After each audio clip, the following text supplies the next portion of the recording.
first. Live in the building. I dance on my dance here. You ready? Where them fans at? Where them fans at? Where them fans at? Hit me one time. Oh, oh, oh, oh, oh, I got my boots on the ground. Yeah. Oh, oh, oh, oh, oh, I got my boots on the ground. Where them fans at? Get up out your seat. Let your body move. Cowboys and cowgirls are feeling the groove. Sipping on moonshine, fire barrel rolling. I'ma get behind that thing, girl, and hold it, hold it. I played the wrong video. Hold on. Lord have mercy. Live in the building. I dance on my dance here. You ready? Where them fans at? Where them fans at? Where them fans at? Hit me one time. Oh, oh, oh, oh, oh, I got my boots on the ground. Yeah. Oh, oh, oh, oh, oh, I got my boots on the ground. Where them fans at? Get up by your seat. Let your body move. Cowboys and cowgirls are feeling the groove. Sipping on moonshine, fire barrel rolling. I'ma get behind that thing, girl, and hold it, hold it, hold it, hold it. Whoa, oh, oh, oh, oh, got my boots on the ground. Yes, sir. Lord have mercy. Oh, oh, oh, got my boots on the ground. Fans, please. I hope you got good knees, cause we gon' get it up. Everybody's dancing to that juke joint love. Hold on to your wig, hold on to your man, cause the steppers in that building, y'all, and they throwing them fans. Come on. Oh, oh, oh, oh, oh, got my boots on the ground. Yeah. Oh, oh, oh, got my boots on the ground, baby. Wait a minute. Boots on the ground, kicking up some dust. Boots on the ground, kicking up some dust. Wait a minute now, where them fans at? Where them fans at? Where them fans at? Hit me one time, hit me two times. Oh, oh, oh, oh, oh, I got my boots on the ground. Yeah, yeah. Oh.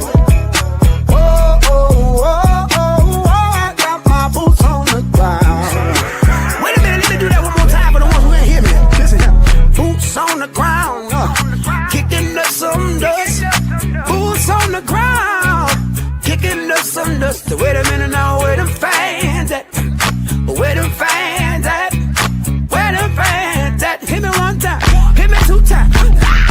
Oh, oh, oh, oh, oh, I got my boots on the ground. Oh, oh, yeah. Oh, oh, oh, oh, I got my boots on the ground. Y'all know I don't mind. Yes, sir. Boots on the ground. Where them fans at? Boots on the ground. Where them fans at? Where them fans at? Where them fans at? Oh, oh, oh, oh.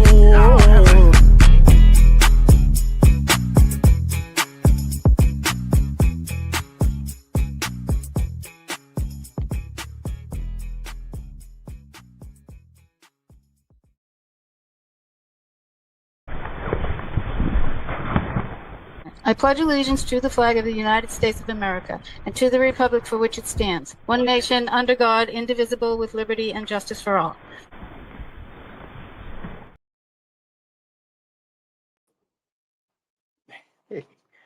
There we go. Hey, so sorry about that. I want to use that song every week because it gets me going. I hope it gets everyone pumped up too. But yeah, so every week I'm going to update like the pictures from the previous week. So we had some from the Sandra Birchmore standout on Saturday, and then the John O'Keefe standout in Dedham on Sunday. So yeah, and also Dana's new intro. I thought it was really cool. Thanks. Updated pictures and stuff. You know, it's time to change it up a bit. Mm-hmm. Hi, So- sis. Hi, Dana. Hi, Tracy's sister. Hi guys. Hi Lisa. What's happening, everybody? Yeah. All right. So let's do this. All right. So let's run through the stuff, and then We'll run through the stuff. So we set up Janelle's. Okay. interview. So yeah. Janelle, if you don't know, is the dispatcher that ran Jen McCabe and the Proctor's license plates, which ultimately proved that they did know each other. So that was huge. And Janelle did a huge solid for all of us and took one for the team to get that info to Turtle Boy. And that was it. It was like, it was confirmed. Mhm. And Janelle helped prove that. So we're super proud of her. She's a hero. Yep. She is a hero. But anyway, so it turns out she got summons and she was being charged with, I'm not even sure what. Yeah, just Janelle. unlawful use of the system or something like Janelle's that. in the comments. What was the Janelle. actual charge? Was there even a charge, or did you Sure. just get, if you're still there? Anyway, so She explains it in the thing anyway. yeah, she explains it all, but yeah, so those charges were recently dropped, and it was actually right before. It's like the end of. It was like right before the June. verdict, wasn't it? Yeah, no, it was right after. It was after. Yeah, because it was the end of June, beginning of July when the charges were dropped. It just happened like 2 weeks ago. Yeah.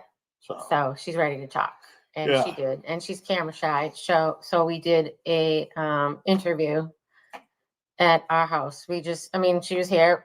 Janelle, and we were very close with Janelle since meeting her when, times were tough, and, we had the fund set up for her, which she is like, oh, there it is. 3 felony counts of witness intimidation. that's not bad though. They love that. They Yep. love that witness intimidation. Thank you, Janelle. But yeah, so everyone set up the fund for her and everybody donated. And, Janelle and I talked earlier, and, she wanted to definitely communicate that it was so appreciated because it really helped her through some times where, she didn't think her bills were going to get paid. So, 30 years in prison. Yeah, that would have been wonderful. I would have came to visit you though. I know, totally. Totally. Imagine. Bring those glasses with me so you have them. Yeah, so she'll explain the whole thing. And, keep in mind, we're not like interviewers or, we're not lawyers. We don't, we have trouble with court docs and all that stuff. So, Yeah, technology. And, yeah, so you guys know, we just hang out. We all just talk and hang out. And that's what we did. Yeah. And, it just came up of, do you want that interview now? Yeah. So it was, let's record it. And Yeah, so do she it. came over Saturday night again. She didn't, want to be on camera, so we just recorded the audio. So that's what we're going to play tonight. So we'll just kind of be, flashing pictures and doing what we can off screen, on screen. Yeah, you don't have to look at us the whole time. But but the audio, I mean, it's really, and I say at one point during it is, as much as I knew about her situation, I didn't know all of it, and it's really interesting to hear the whole thing. And Yeah. Again, we give a lot of props and a lot of love to Janelle for doing what she did, and you'll hear more about it. We'll get into it shortly. We'll just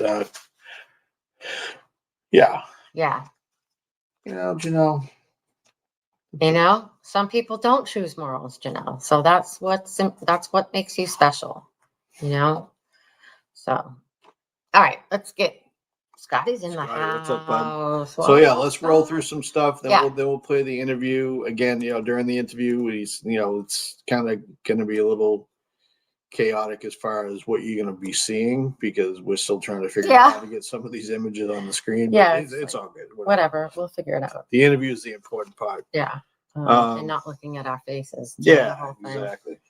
I was gonna say something else, and anyway, go ahead. Go. All right, so let's just run through. Everything real quick. All right. Right. So, what do we got? Just go to the top of the line, I guess. Okay. So we got Enrique. This was as of yesterday. 10 months, 14 hours, 23 minutes, and 3 seconds without answers or accountability. It's just a shame what that family's going through right now. What they have to, sit around and wait and hope for somebody to give them some kind of closure. I mean, their son was killed, and the fact that nobody's done anything about it, nobody's told them, with the exception of changing the procedures for the training or whatever they're going to do. It's like really so that's going to better it. It doesn't give the poor family some answers, for crying out loud. Yeah. Okay. There we go. I saw this as well on Facebook. Crime in Court. Something I'm not really familiar with the channel, but it's on YouTube.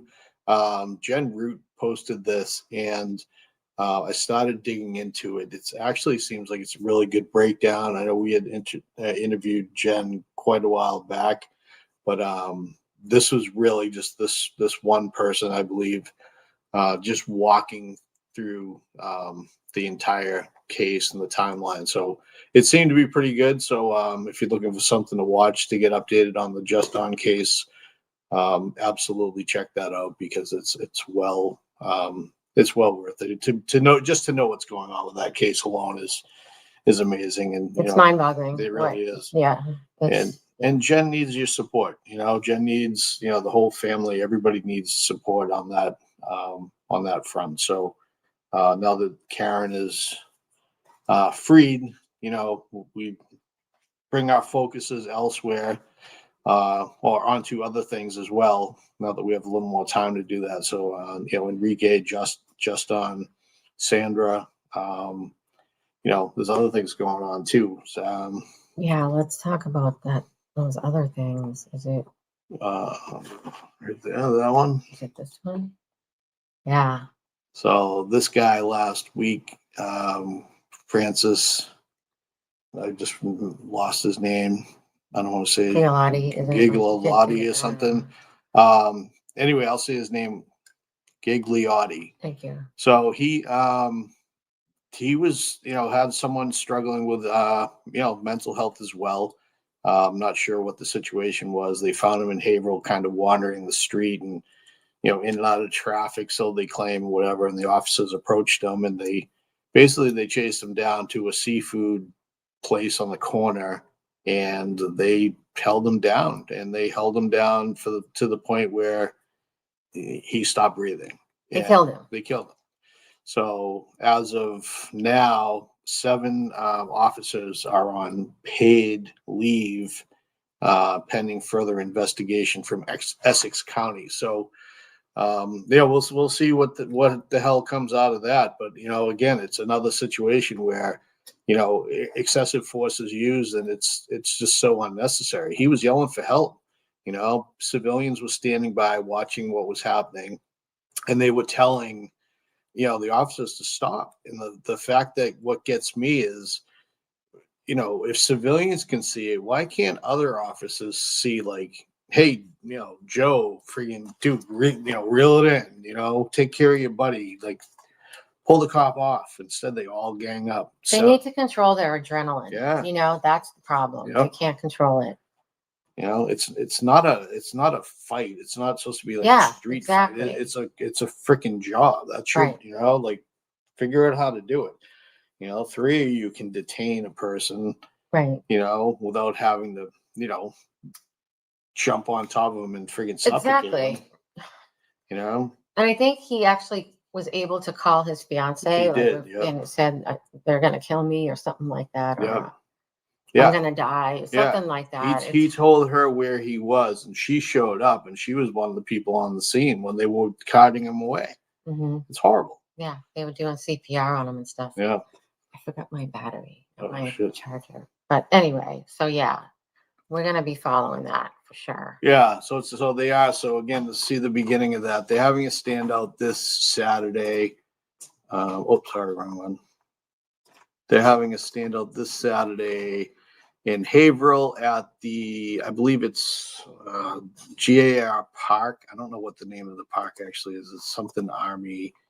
It's Haverhill. It's on Main Street in Haverhill at 2:00. So again, if you want to get down there and show some support, it's just a shame. I mean, mental health is a real thing, and if that was the case, and he was, people knew him in the neighborhood. He wasn't like he was a stranger. So it's a damn shame. Pisses me off. And we have to like emphasize like mental health training for these cops. Right. You know? Exactly. Sorry, I'm plugging in my. No, you're good. Plugging in. Let's see. So with that, I mean, if you want to, really truly help the community, you could get a job as a Mass State trooper. The civil service exam is in September the 17th to the 19th, and the applications will be accepted until August 7th. So, maybe that's what we need. Maybe we need a whole new regime of let's all be state cops and try to figure out how it's done. I mean, again, I give people the good cops the credit where credit's due. I mean, it's not. I wouldn't want that job. It's a freaking hell of a job. But if you're going to do the job, then either the training needs to change for everything, sensitivity training or apprehension training, whatever you want to call it. But something needs to change. It's absolutely horrifying what's going on out there, and it's not all of them. Again, don't get me wrong. We know that we all feel the same. I think. All right. We'll get next. Just real quick, I just want to say thank you to Cheryl for the $10 donation, and she said it's for ice cream. Well, thank you, Cheryl. Thank you, Cheryl. So sweet. I like ice cream. Mm-hmm. Let's see what else we got. Mm. Oh, so I'll do So Dylan's got some.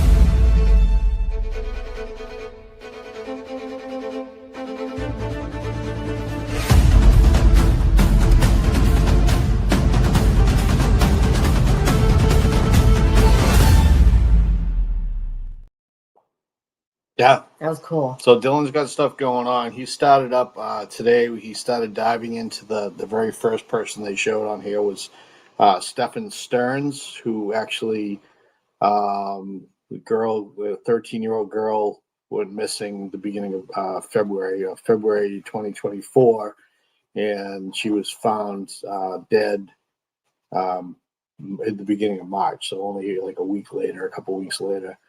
So basically it was her mom's boyfriend charged with this whole situation, and the girl died of strangulation among other things. So Dylan started, digging into that today. So I didn't get to watch all of it. So if you're watching, Bud, sorry I didn't get to watch, but then shit happens like that. See? And so check him out. He's got some new stuff coming on, new stuff on the horizon. It's always, give Dylan a like, subscribe, check him out. It's always a fun time. And, he's really good at what he does. When he digs into these cases, I mean, it's, it's business, it's business time. Business time. All right. What's up next? Want to do that? Yes. So you want to set this out? You posted it. What? You posted it the other day. You too.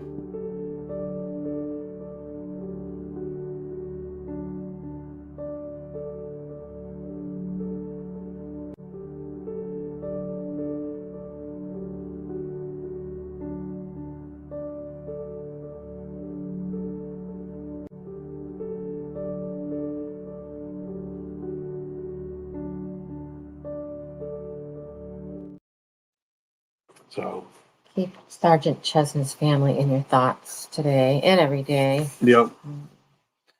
We all got a taste of Auntie Bev's rulings and ridiculousness too. So, we felt that. Yeah, exactly. Oh. So, Yep. yeah, it's a shame. I mean, it's crazy to think that was 2018 I that know. happened. So, It's crazy. and what's his name? Emmanuel Lopes. He only got sentenced last July as well. Yeah. So, horrifying. So, prayers to the Chesna family and to the Adams family as well. That's not meant to be a joke, obviously. Vera Adams was the other person that was unalived by Emmanuel Lopes. She was a 77-year-old woman, and so she perished during that whole situation as well. So, again, people are out of their minds, and that's it's horrible. It's a lot of mental health issues out there. And the world is changing, and it's not so much hidden anymore. People need to, people in that profession are the surrounding professions. It's just an adjustment of training, I think. I don't know. I'm not in that field, but I'm a human being. Right. So I see it every day. I see it every day. And I see professionals taking care of it, trained professionals taking care of it in my environment. So, it's just education and communication, but you're not going to get that with, cops that think they, can do whatever they want with their guns and their knees. And, it's, Yep. I'm babbling. But no, it's you guys know what I'm saying. See? So I'm wearing my, how dare they tank top. I got it right after, Yannetti delivered that speech. I was in the courtroom that day. It was a pretrial hearing for the first trial, and when we could all fit in the courtroom, big courtroom. Yeah, anyone could go in. But yeah, he delivered that "How dare they" speech when they tried to shut them up. They tried to they tried to give them not a restraining order. And you made people be quiet. Oh, yeah. You know what I'm talking about. What's that word? The hush order, the silence order, Yeah. whatever it's called. Yeah. Yeah, they filed a motion to shut them up, and Yannetti got up there and worked his magic. And how dare they? Yeah. Your Honor, how dare they? That was amazing. It was just, it was amazing. I was being outside high-fiving people. Yeah, it was like, oh my God. It was awesome. But it was kind of like the first taste of David Yannetti too. I was like, oh, this guy's kind of badass. Yeah. So anyway. I like it. All right, what's next? That one. So Microdots has got this is just a picture promo. Okay. So Microdots has the Kelly Deaver story, and then the story falls apart. It's like a half an hour long. Another Microdots, just genius piece of work. So if you haven't seen that yet, definitely check it out. And on the realm of Kelly Deaver as well, Boston 25 did a little piece on her. Ted Daniels got the letter that Alan Jackson wrote to Commissioner Cox about the whole thing. And, I don't know what you're talking about. I don't really even know the Karen Reed case and shit like that. So check this out. Uncovering the truth. Boston 25 News investigates. Now to a 25 Investigates exclusive in the Karen Reed case. It involves Kelly Dever. She's the Boston police officer who sparred with the defense in Reed's retrial. Investigative reporter Ted Daniel has obtained a scathing letter one of Reed's lawyers sent about Dever. The letter was written by attorney Alan Jackson. It's addressed to Boston Police Commissioner Michael Cox. Jackson demands that Kelly Dever be added to Boston's Brady List. The Brady List tracks law enforcement officers who have credibility issues or a history of misconduct. Did you observe something in the Sallyport garage on January 29th, 2022 that you found unusual? I know I did not. No. So the answer is no. Correct. That testimony in June has prompted Alan Jackson to demand that Officer Kelly Dever be permanently labeled as untruthful. In a letter to Boston Police Commissioner Michael Cox obtained by 25 Investigates, Jackson writes, either Officer Dever lied about having a false memory or she actually suffers from a condition that subjects her to false memories. Dever was previously a Canton police officer and working the day John O'Keefe was killed. She testified that she was mistaken when she told FBI agents that she saw ATF agent Brian Higgins and then Canton Police Chief Ken Berkowitz near Karen Reed's Lexus for a, quote, wildly long time. It was a distorted memory. Therefore, I can't state it because at this point it would be a lie.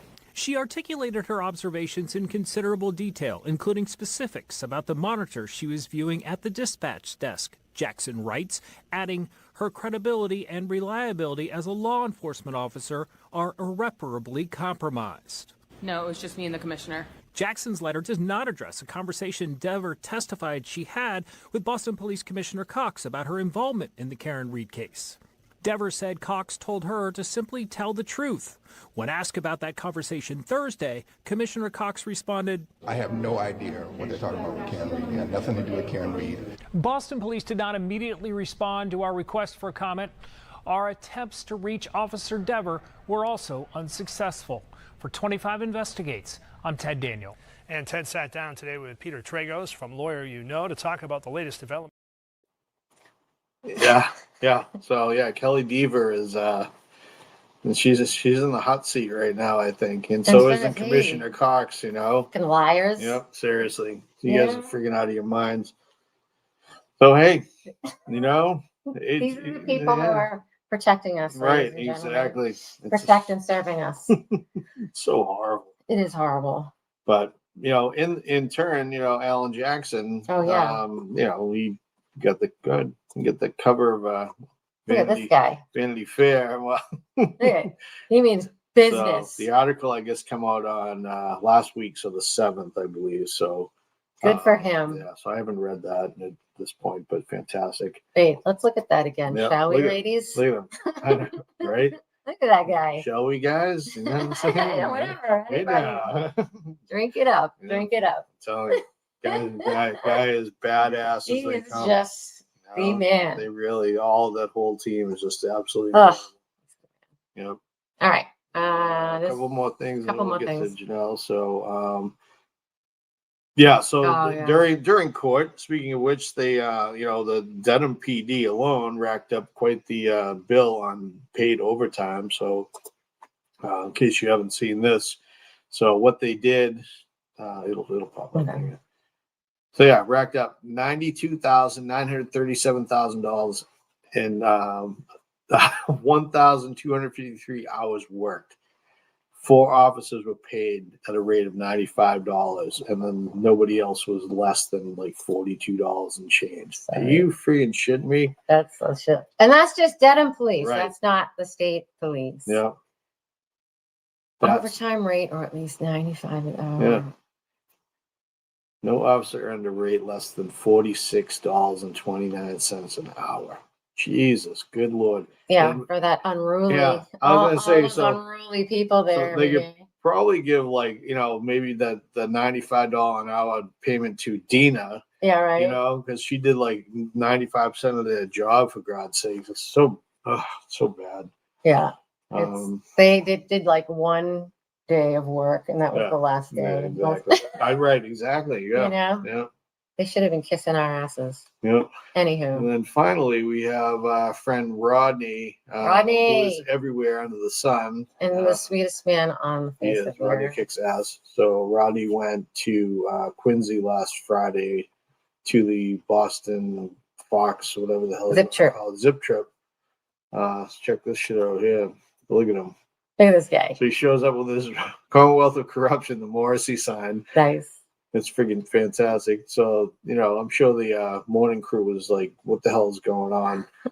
But he walked around, he took some pictures and, you know, made his point. And, you know, again, what, you know, people like Rodney continue to do is, you know, he just goes to show you going out there by yourself still makes an impact, because everybody that was there to witness that zip trip got to see Rodney and got to see his sign. So Yeah. kudos. Well done, Rodney. Good job, bud. Kick ass, bud. So Is that it? yeah, that's about all. Then we can go Janelle's things. You know, we're talking about, what was I talking about it with? Like as we play it, like, do you guys want to just play it through or like stop for questions or like shit like that? Or do you just want to play it through? My dog is pushing me all around. Well, we'll watch the chat, and if something comes up, we can always pause it. But Yeah, there's Rodney in the chat. there's Rodney. Thanks, bud. Thank you, buddy. You're awesome, man. Yeah, just let it fly. Well, Dana's making that decision. I am. I will say that Dana did, like I said, we were just sitting around talking. So a lot of it is, you'll see that it was like edited. So, because sometimes like we'll just start talking about something else and, you know, that have, you know, personal stuff or things that have nothing to do with the we always float around when we talk. So there's a lot of editing and it took him a really long time because it was, you know, a really long conversation. I did it on my phone. And he did it on an iPhone. But we're learning as we're going. Yep. So, you know, you guys are all watching us grow, all of us together. No, exactly. But yes, I mean, it was. I mean, we sat down with her. It was like literally like 2 hours. It was impromptu. Yeah, for sure. And all edited. I think that the final cut that we're going to play now is about an hour and 15 minutes. Yeah, so buckle up. But it's great. It's fantastic. So it's the whole story. Yeah, Janelle does a great job. So yeah. And it's funny too. You know, we get some good chuckles during the whole thing. So. And if you have any questions, Janelle's in the chat. And if there's anything we can answer, we can try to jump in. Yeah. So yeah, you guys good? Yeah. Let us figure out how to do this now. So, all right. So I am sharing. Mm-hmm. Right. Let me get rid of us. I want to get rid of you.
Whoa, hey.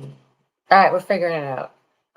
No, It's let me mess with not working the way we wanted it to work. Oh, shit. Yeah. See, again, not professionals. No, God, no. You should like start all over. Just remove those guys. Just remove it. Take this one out. Yeah. And just start fresh. Bear with us. What's going on in the comments? Is that the kitty or dog? It's the dog. It's like taking up all of my chair. All right, let's see if you can let us know if you can hear Yeah. that in the chat. I'm gonna try. Okay.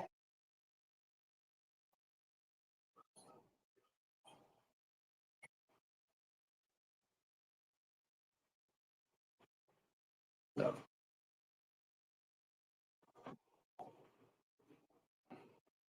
I'm gonna Google it. All right, people can hear that, so you can. No, they can't hear it. No. I'm so No, confused. no, they can't hear it. Dennis, it's my fault. All right, bear with us. We should have done this a different way. I'm gonna figure it out. Dennis, tell me a story about your garden. What's going on over there?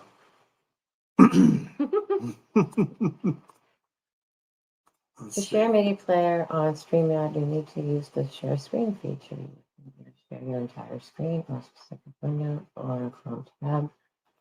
You can share your video or audio from the website and each selection of audio. Oh, maybe we're not on. We have to share audio. Do that, yeah. We just did it. When we present our invite, share. Did we just share screen, not video file, right? Yep. No. Right? People don't need to. What is going on?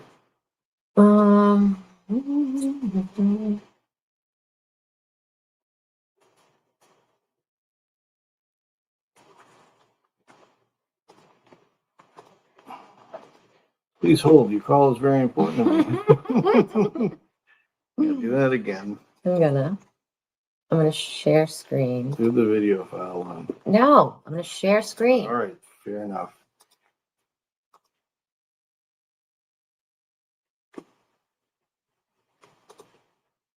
All right, so they can still see us.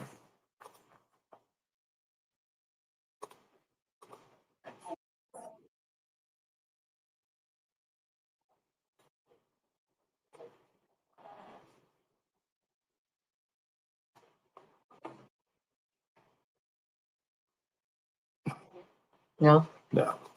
I'm about ready to hold my phone up to the freaking microphone up here. So, anyway, how's everybody doing today? What the freak? This freaking stupid.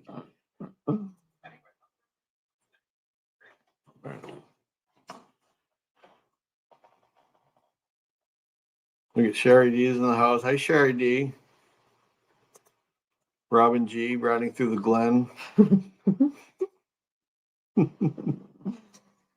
No. Why did I close that? I'm not sure. Let's do it your way. You said video file. Sure. We'll go to desktop and go to find the Janelle folder. And then change that to all. There it is. Looks like your video file. That's fine. We don't care about that. Let's play. They won't let us do it. Oh, for friggin' Christ's sakes. All right, what are we going to do here? Let me play it on my phone. See if these guys can hear it. Wait, here's a step-by-step guide. Open StreamYard, click present, share screen, select your screen or tab. Did we select the right one? I believe so.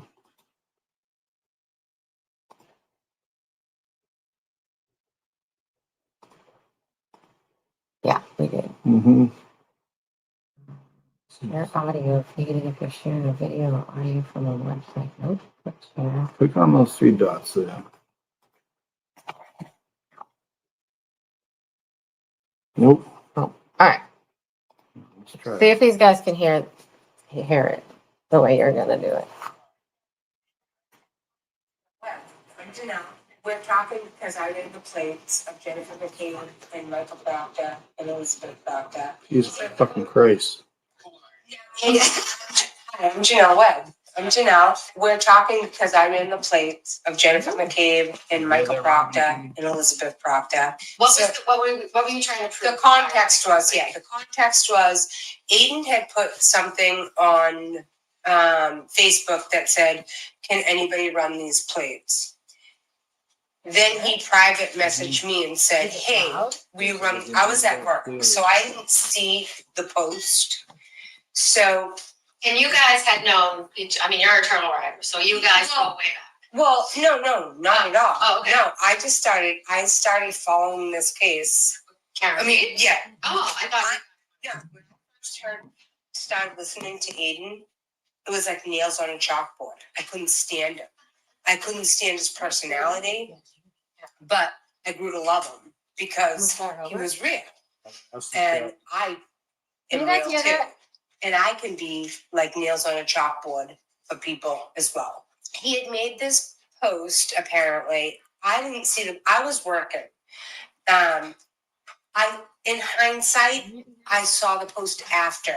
He had said, "Hey, will you run a plate with me?" I said, We're gonna start for me? I What? said, "Sure. What do you got? I'm here until 8 a.m." He said, "The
He had said, hey, will you run it was like nails on a chalkboard.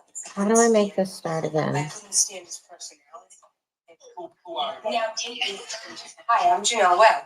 I'm Janelle. We're talking because I ran the plates of Jennifer McCabe and Michael Proctor and Elizabeth Proctor. What were you trying to prove? The context was Aiden had put something on Facebook that said, can anybody run these plates? Then he private messaged me and said, hey, will you run? I was at work, so I didn't see the post. So, And you guys had known you're a turtle writer, so you guys go way back. well, no, not at all. Oh, okay. No, I started following this case. Karen. I mean, yeah. Oh, I thought you guys No, when I first started listening to Aiden, it was like nails on a chalkboard. I couldn't stand him. I couldn't stand his personality. Yeah. But I grew to love him because he was real. And I am real too. And I can be like nails on a chalkboard for people as well. He had made this post, apparently. I didn't see them. I was working. In hindsight, I saw the post after. He had said, hey, will you run a plate with me? I said, for me? I said, sure. What do you got? I'm here until 8 a.m. He said, the plate number. So I said it. I did it. And he goes, will you run another one? And I said, sure. I mean, and don't quote the exact words. He said the other one. I said, Lizzie Proctor. I ran another one, which was Michael Proctor. So I ran 3 plates total, but I don't remember the exact context. Mm-hmm. It was McCabe's, which was Matt McCabe. That Jeep is registered to Matt McCabe. Yeah. And then I ran Lizzie's car, and then Michael's was the last car. And then he's like, got him. So that was that. So got him basically meant that they were all together. They knew each other after, because Michael Morrissey on August 25th said, these people don't know each other. They have no idea who these people are. Mm-hmm. When Aiden sent me those plates, I ran them. And that was literally for real the first time that I literally had done anything out of standard operation procedure, standard whatever. Of course, yeah. Yeah, anything out of my SOP. Yep. And I did it because I knew he was asking me. He wouldn't be asking me if it wasn't going to be something that was going to be making a difference. So. Exactly. It was for the greater good, and it was a huge part of his case. So, yeah. Yeah, and it was used in court for Karen Reed. For justice. Yeah. For Karen. Yes. It was used in the first trial. So that was that. That was on a Sunday. And so 2 days later, or 3 days later, I go into work. It must have been 2 days later, and then I went back for the third day because I was a 4 on, 2 off, 4 on, 2 off. Mm-hmm. So when I went back after my 2 on, after my 2 off, I went back. I started my 4 to midnight shift, like no big deal. It was weird because the chief secretary was still there, which she's always gone when I get there. And then that was the only thing that I found weird about when I got to work that day, was that she was still there. And so I went in, I logged on. I thought like, oh, she's in just talking to one of the sergeants. No big deal. Like, I didn't overthink that at all. Yes. But then my chief came in and he was like, Janelle, I have 2 guys in the conference room. They want to talk to you. I just want you to be honest with them about everything. Did you know what they were? Like, no, I had no idea. I didn't bring my phone in there with me or anything because I had no idea. Like, I didn't know. I didn't bring my water. Like, so I walk in and it's bukkake and fucking fanning. Oh my God. And my mouth gets dry. And like, you knew who they were? Yes. I didn't know Fanning per se, but I knew exactly who Bukaki was. And it was Fanning, good guy, Bukaki, bad guy. They read me my Miranda rights. Really? Yes, they did. And I'm like shaking because I've never been arrested in my life. Had they told you what you were arrested? No. They just read you. I didn't, and I never really officially got arrested. I never even got fully arraigned. I know. Like, I mean, summons actually. Right? No, I got summons, right, but my lawyer, was able to make it so I never had to go in. So it's not on my record because. So. All right, we'll talk about So let's back up. So you got into the room with them. Yes, I got into the room and they just wanted to know. They thought that Aiden and I had this like crazy. They were after Aiden, basically. They were totally, but I didn't know like anything. I just know that they're at my work, jeopardizing my career, my livelihood. Yes, and they just don't care. Yeah, they did not care. They didn't. You were just like a peon. Yeah, I was a civilian dispatcher to them. But now look at them. Look at the karma kicking in. Yeah. So they read me my rights, and then they start asking like, when's the first time I talked to Aiden? Have I donated money to him? Do I follow his channel? Do I pay money for his channel? Do I donate to Karen Reed? And I'm like, yes, I donate. I donate to Karen Reed every week. Like bi-weekly. I donated to Karen Reed bi-weekly from April till September. That was in 23. Yes, I ran the plates in 23. Okay. So I started following, Aiden started telling the story in April of 23. Yeah. And then so shortly after that, so don't quote if I started donating in April. It might have. So you're telling them all this, like when you've donated? Yes. Well, I told them the way that what really, I was at the Somewhere Else Tavern in Pembroke. Yeah. And we all go out for our birthday. So we were there, and I'm talking about how Turtle Boy wrote a story about my niece. And I was telling the story about that, and this psycho lady comes from another table and is like, yeah, Turtle Boy's an asshole. What he's saying about Canton is a lie and all this stuff. So that's what I was like. So then so I was like, me being the type of person I am, like, yeah. And she's like, she was the oldest she's the only sister, or the oldest sister.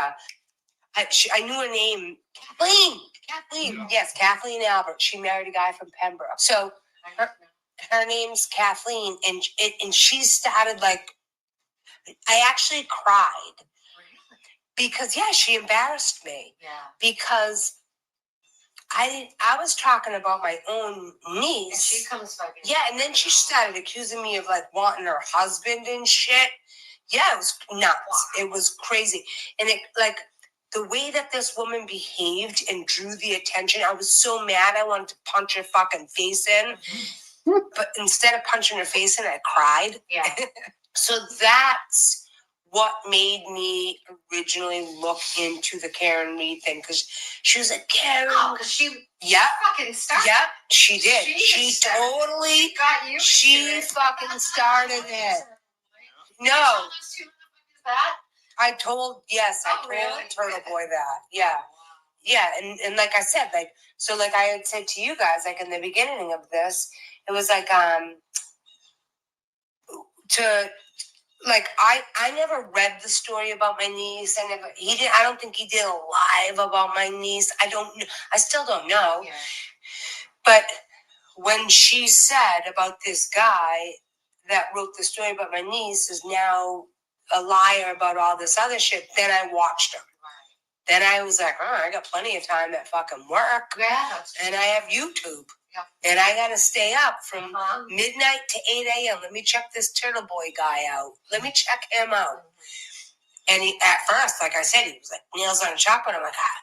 And he reminds me a lot of my brother Derek. Really? Yes.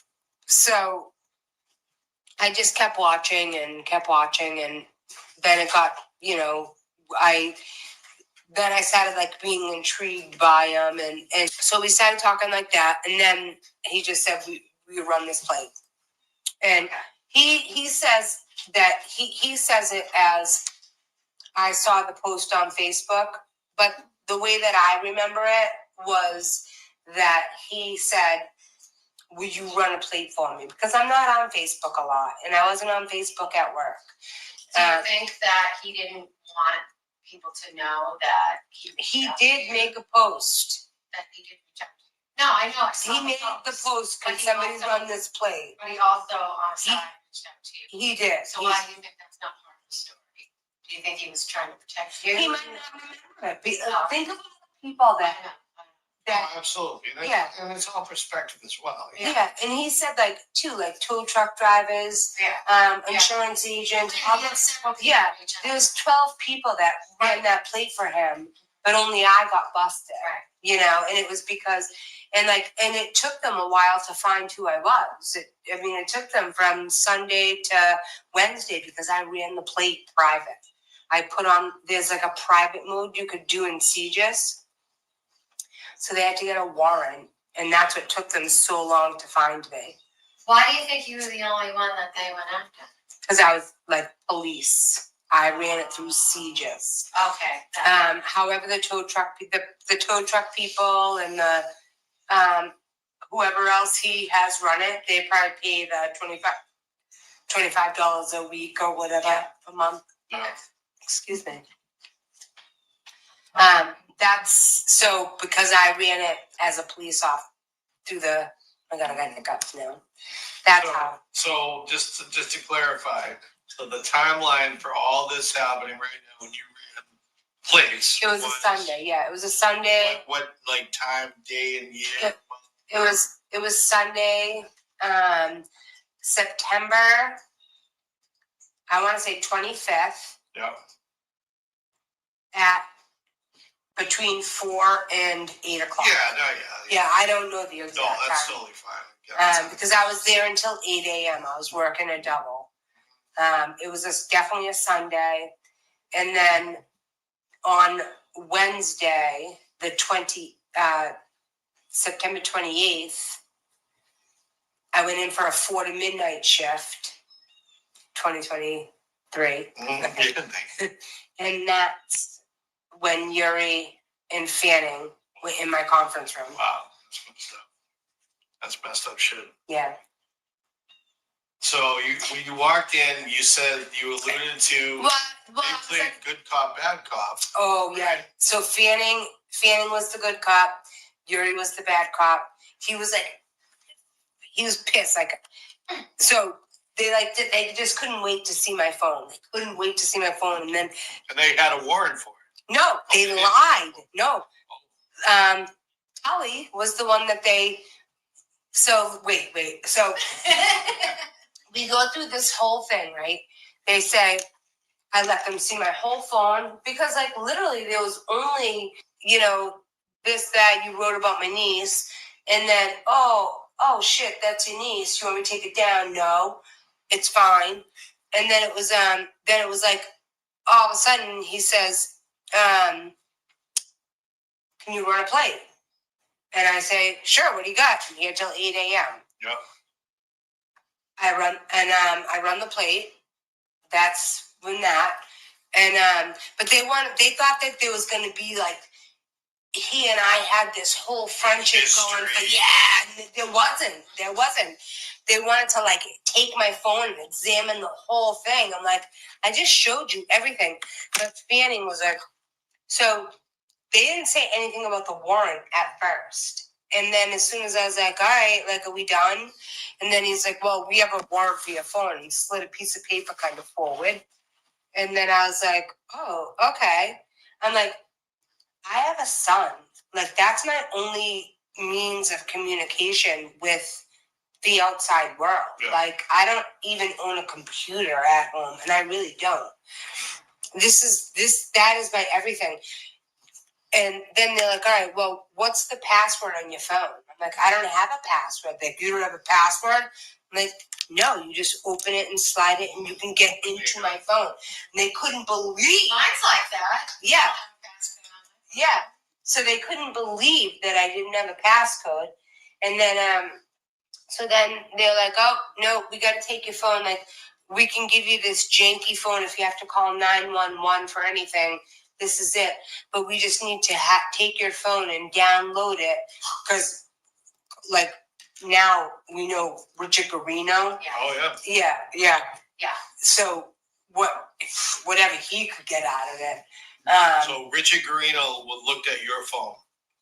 Oh, yeah, whoever Garino Wait, was. did you read the warrant? Like, No. And so listen, so that was on a Wednesday, right? But wait a minute. So that was on a Wednesday. Wait. No. So that was on Wednesday, and my chief let that happen. That's the that's fucked Chief up. Bukunt. Yeah. That's really his last name. Shut up. Chief Spell it. Bukunt. Bukunt. Bukunt. Said he never got teased a day in his life. No. That's why the cop. Yeah. Right. So listen. So wait. So Chief Bukunt let all of that happen to me. Dick. Yeah. And that's why Aiden's like, we're going to protest him. You know, and I'm like, no, please don't protest out there. Because I got paid in administrative leave. Oh, yeah. You know? Yeah. I know he was going to go protest. Let me just take this time off right now. For now, you know? Yeah. And That kind of needs to be on the list, but asshole. yeah.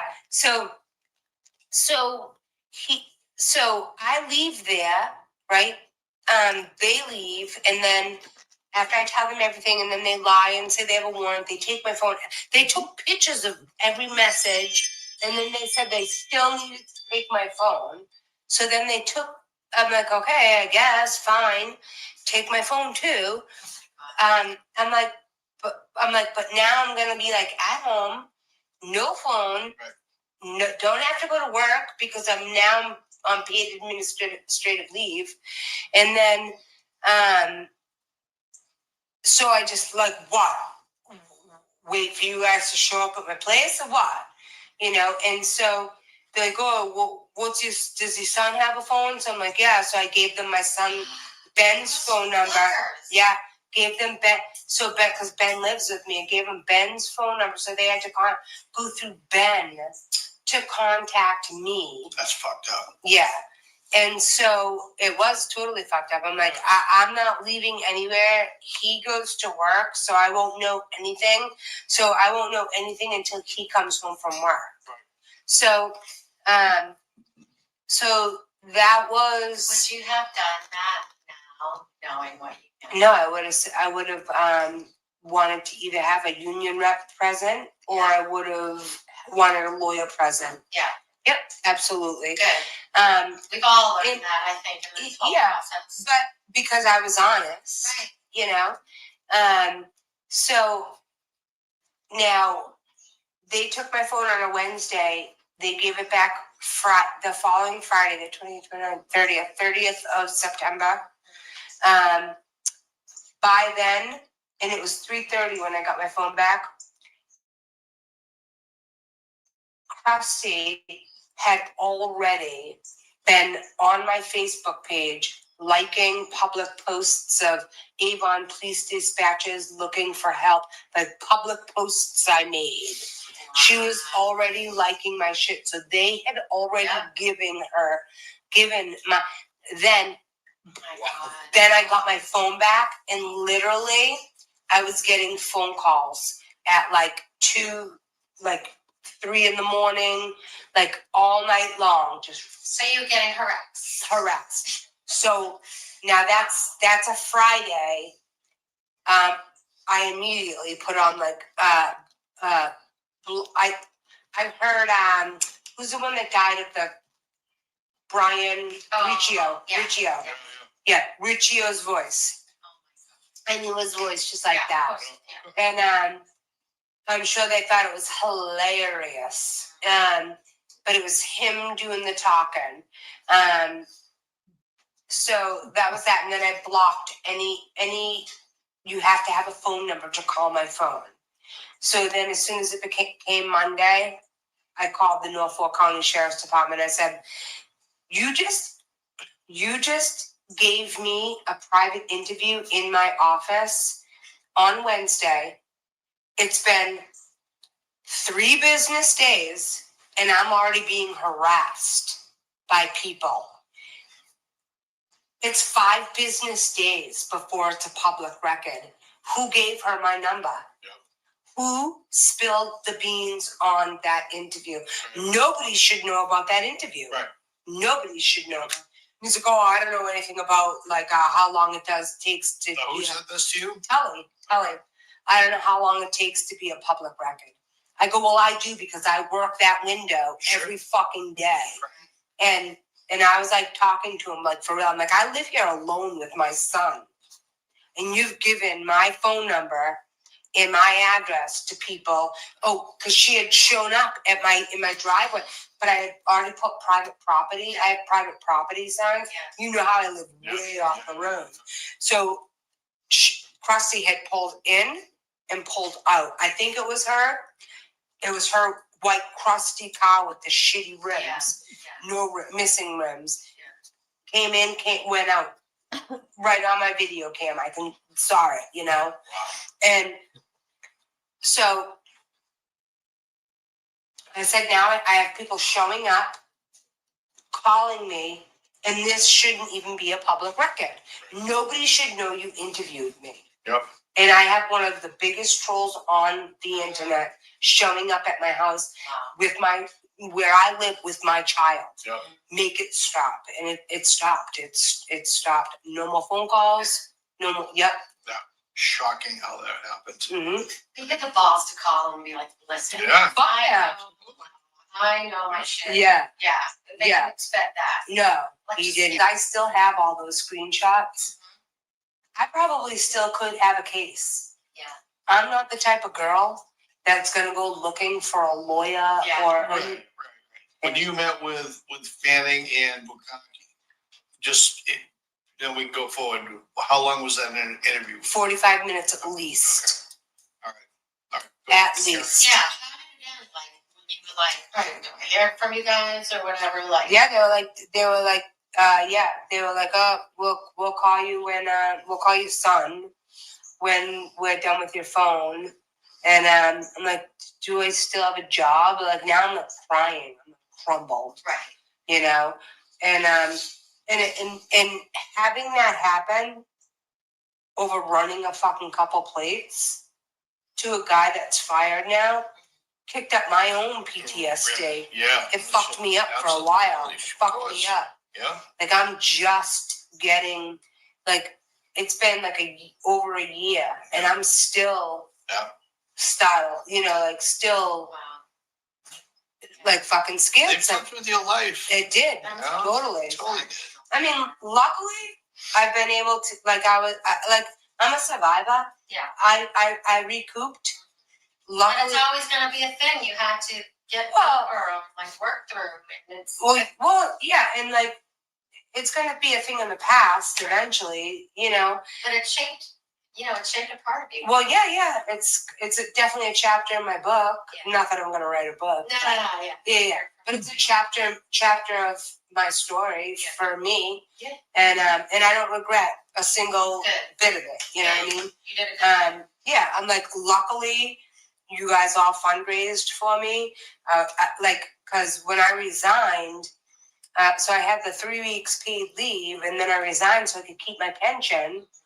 And I was able to keep that, but all the fundraising that you guys did for my lawyer, and then my lawyer, I only had to pay him X amount of dollars to make sure that it wasn't going to represent me, which I never had to even go in. Yeah. And to make sure it was never going to go on my record. But then I was able to catch up on my mortgage because I had been chasing a mortgage payment from being out of work for that period of time. Absolutely. And but I've been sitting on that money because I was afraid to spend it on anything else. Because, when you're an adult, you gotta budget and do things correctly. Right. So it's like nice. Now everything's brand new scratch now. Like I'm back on track. Everything's, you know. That's awesome. Yeah. That's what it's for. Yeah. You know? That's why it's so amazing that it That's why people want to help. Yeah. Yep, exactly. So they called your son's phone and you got your phone back, right? Yeah, they said they called him and they said, yeah, we'll be there. And you know, actually, my friend Tammy ended up coming over, and she's like, "Tell them we'll go pick it up. Yeah. We're done waiting." Yeah. You know, that's what she said. We're done waiting. And they're like, "No, you wait." And so Tammy waited with me. Good. So she sounds like good people. Yeah, Tammy, I grew up with since second grade. I don't take no shit. Yeah, no, we're both Tauruses, we're both bulls. Yeah.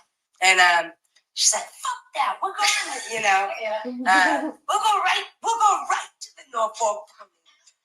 It's your phone. You know. She went to law school, she went to stuff like, yeah, but decided she couldn't defend she couldn't defend guilty people. And so she walked right into real estate and is super successful being a broker and a real estate agent. Yeah, so she knows the law. So she's like this. So It's not for everybody. yeah, she said, "Come on this phone," and they brought her right to my house. So Yeah. So after that, when did you receive the summons? When did that? I did not get that summons until Betterow and Brado brought it up into court and said, he's being charged for 3 things with a woman who's not even been summoned yet. And on cue. Next day. Yeah. Yeah. Was it the Yeah. next day? I mean, it was pretty close. So yeah, on cue. It was, yep. Yeah. And then they just kept delaying and Yeah, delaying. yeah. So then it was like, oh, go show up here at this time. And then it was, you know, oh, that's going to be during the Karen Reed trial, so we'll do it after. And then my lawyer just was finally like, yeah, don't even show up on Monday. I'm getting thrown out today. You won't be on your bop. So, like, It's embarrassing at this point. I wanted to be like, do I get any $2,500 back? Right. Yeah. No, but it was gonna cost me $2,500 alone just to have my dad expunged. Yeah. You know, so to retain him, yeah. Yeah. And then, so to retain him, to have him file the motions, to have me not have to go to court, and to have it not be on my record, Yeah, that's $2,500. Yeah. Peace of mind, Yeah. you know? I'll take it. He did his job. Yeah, No bullshit. yeah, Yeah. Peace of You're mind. lucky you didn't take advantage of those situations. Well, A lot of people the would. thing is that Ben's auntie is an attorney, Yeah. and they're colleagues. Oh. She's the one that hooked me up with him. Oh, good. So, Awesome. yeah. Yeah. The only way that was going to cost me a ton of money is if it went to trial. And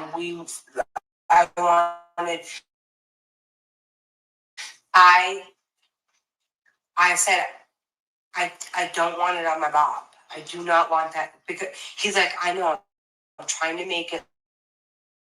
So, What are you calling it now? My board patients, her field where she works, you know. No, I don't know if I will at this point. Yeah. I don't want to work police. I'm in Massachusetts right now, and I'm seeing a lot of corruption. And Do you want to say like where you worked and what your title was and all that? No, I work. I will. Just want to ask. Yeah, no. I started out at Plymouth County Sheriff's. We didn't do 911 there. We kind of just did BCI, which is Bureau of Criminal Investigation, and that's all for Plymouth County. So I think it was 20 towns or 27 towns, if I remember correctly. So anybody who needed like crime scene pictures or mug shots or whatever, they would call us and would send out BCI, like, or if their car had gotten broken into, or even murder scenes, they'd go out and do crime scene photos. Then there was matrons. So anybody in Plymouth County who had a female arrest with only male cops on duty, they would need, so I'm a matron as well. So if I could go guard anybody in Plymouth County, a female person, like I could go and make money, do like, you know, it's almost like a detail, but it's for a female arrest, you know. So there's the matron, and then there's the BCI, and then there's the CMED, which is which a lot of people don't know about. The CMED part of it is, so there's several hospitals all throughout Massachusetts, and so there's the South Shore, there's Brockton, there's Toby, there's Plymouth BI, there's there's the Boston hospitals. So CMED basically is if you're a town ambulance, you call into CMED to patch you into a hospital. So we're like the middleman to say, like, so right now, Plimpton, we have a heart attack, okay? They call CMED, they call Plymouth CMED. Plimpton would call Plymouth CMED and say, we either go into Brockton or... Yeah, so you guys coordinate. Yes. Well, we patch them together to say that they... Okay. Yeah, we can say, you know, 49-year-old female in cardiac arrest, CPR's in progress, we'll be there in 5 minutes, you know? Okay. And then, so basically it's... Yeah, that's what CMED is. But or if there's fires in town, we're the people who call. Like, so say Plimpton's on fire, we're the ones who will call, like Halifax. The surrounding town. Yeah, or Kings. Yeah. We'll know, like, whatever district you're in. We know what town. We have books. Yeah.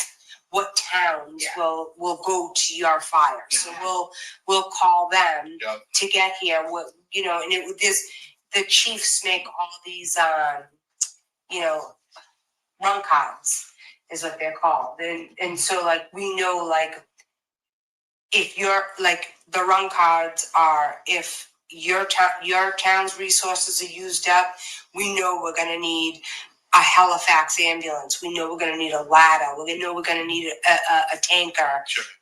And once that's used up, we know we're going to have to go to, like, you know, Kingston. Does that touch you? Yep. Yeah.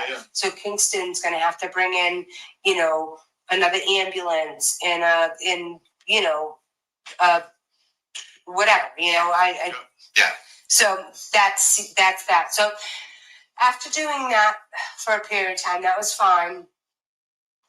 But then, but we didn't do 911 there. So it's like, there's all kinds of different ways to want to grow your career.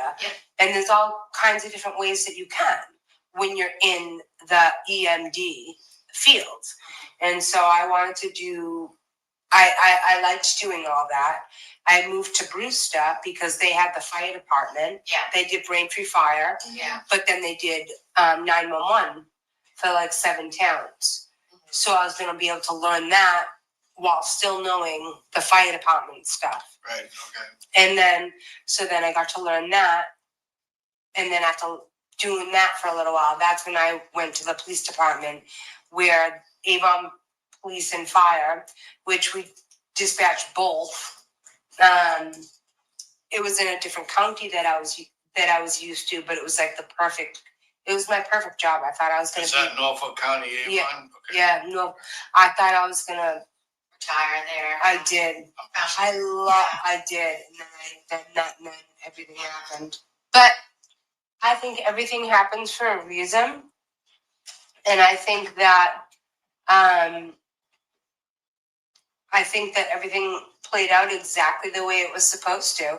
Right now, Avon is now, it's been a year and a half since I've been there, and they're going regional. They're going into a regional dispatch center, which is a shame, because now you're going to have people who don't even know that town inside and out dispatching for your men, for your firefighters and for your police officers. They don't even know. And then you have, just think about this too, you get these 911 calls, and like if they don't say Avon, like, I mean, you gotta ask too. You always say, what is the address of your 911 recorded line? What is the address of your emergency? So you'd say, 19 Park Street, Avon, Mass. But you don't ever say Avon, Mass or Plimpton, Mass. You think they know. Yeah.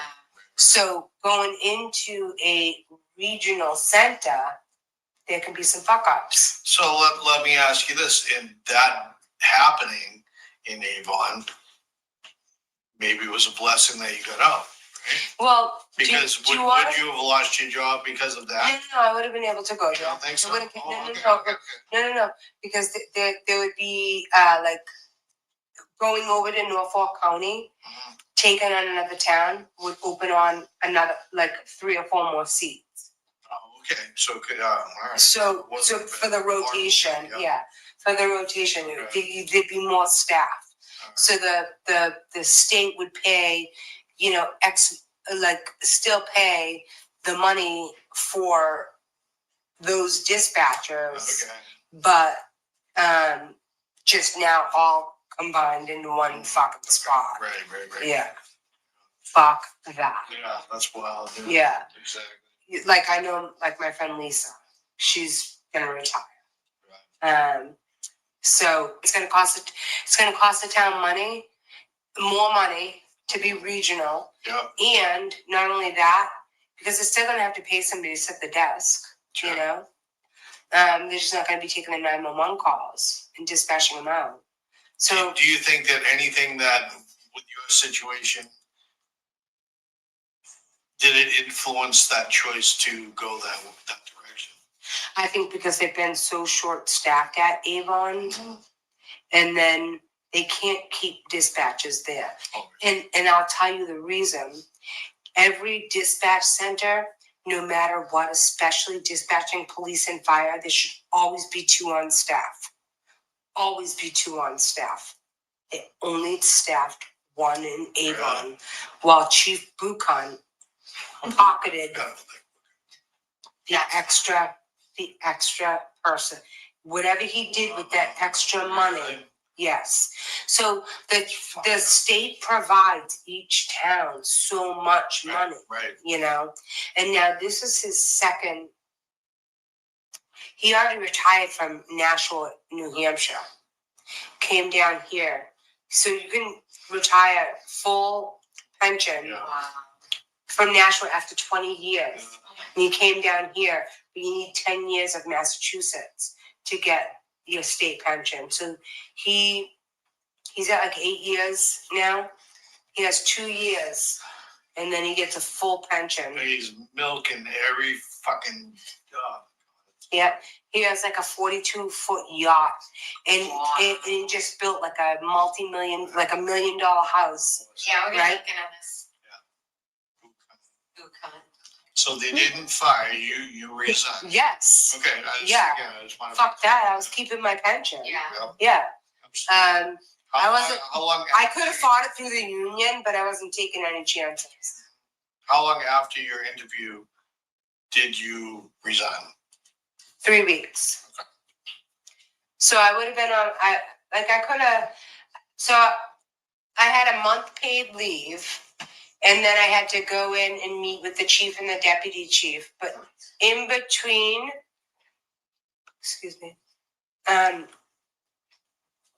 Aiden, at my 3.5 week mark of being on paid leave, had got arrested for the conspiracy or whatever. Okay. Wow. So what the conspiracy couldn't be done alone. Yeah. So so that would be their way that they could try and fire me.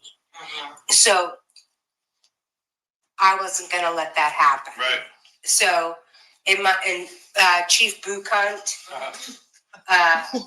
is dirty, and he would have used that to try to fire me. So Way to back up here. yeah, I didn't even go through my union. I used my gut. I went through my gut instinct. Yeah, now I'm at the point where I'm just like, I don't know if I'm just getting comfortable where I'm at, like, I mean, everything's like a whole, like, it's been like, so say a year and a half, 2 years, it's like I'm still getting on my feet, like, am I going to stay in this career? I like what I'm doing. I don't mind it. You're good at it. I mean, like, I could be good at whatever you put me doing. I agree with that. I can see that in you. Yeah. No matter. You yeah. absorb it all. You're smart. You have a good work ethic. Yeah. So as long as you're gonna pay me, I'll do it. Yeah. I'm not gonna. I didn't accept any of the like terrible paying jobs. Yep. I held out a little bit. Yeah. So, and at least I got what I got what I need, and so, I mean, is what I'm doing rewarding and healing to my soul? No, but it pays my bills, and I don't have to work overnights, and I don't have to work weekends, and I don't have to, drive when there's snowstorms. I don't have to get up, clear my car, and drive in the middle of a snowstorm because there is no time off. There is no, sorry, can't show up. There's a snowstorm. Yeah. Yeah, you got to get there. It's your shift. You got to be prepared all the time. Mm-hmm. And another thing too is like, it's like right now having a couple beers. It's like, I'm not going to get a call and say, oh, you're forced for midnight. Yeah. It's 20. You don't have to go. Yeah, it's 9 o'clock. Yeah. I'm not gonna get a call and say, oh, you gotta be at work in 3 hours to work until 8 a.m. because so and so called out and you're up for force. Yeah. Yeah. I know. Yeah. Like now I can drink as many beers as I want if I want.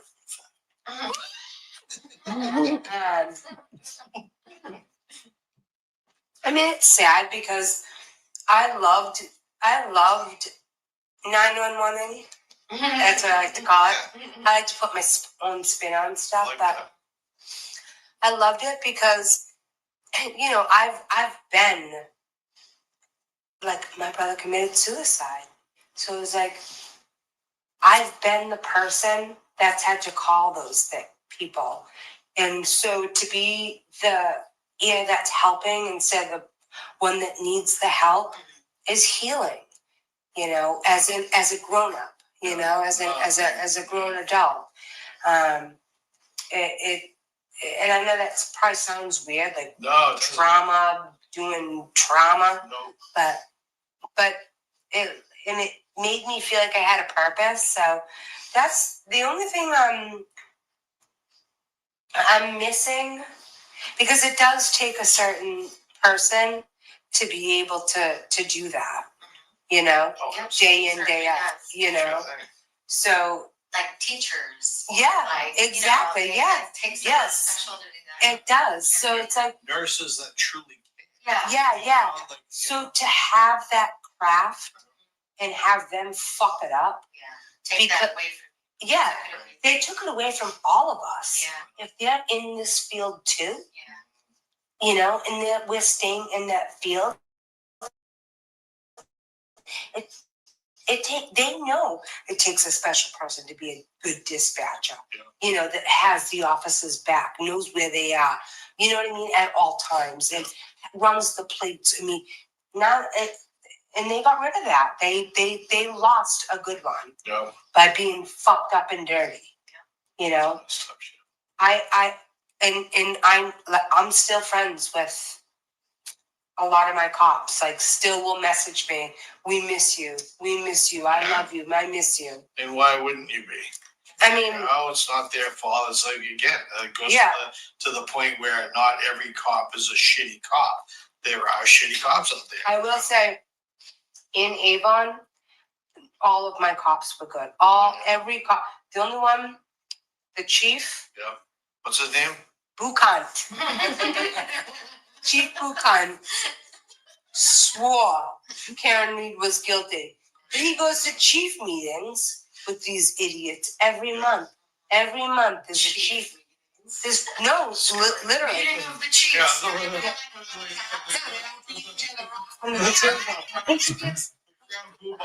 No, I know. Who lasts the Yeah, longest? they play Stone Face. Oh my God. Yeah, yeah. Those guys. Yeah, they all beat each other. I wonder what the underneath that table looks like. Oh, Jesus Christ. Well, So let me ask you this too, because just to clarify, so from the time you ran the plates until the time you found out that everything was done, that you right, so you went through everything that you went through in the freaking bunch of bullshit, traumatic, just crazy shit, right? yeah, When you got to the end, when you just found out, so what was the time? that was like literally a week ago. What? Right, that's what I'm saying. So when it first started, Yep. when you ran the plates, that was when? What was the month again? So September 25th, 2023. It was literally the month after Morrissey gave his hostage speech. yes. Yep. And then when you found out, And then No, 3 days yeah. later, that was the 28th. They showed up at my work. yeah, I went home, resigned. They paid me. I got 3.5 weeks paid. mhm. And then I resigned.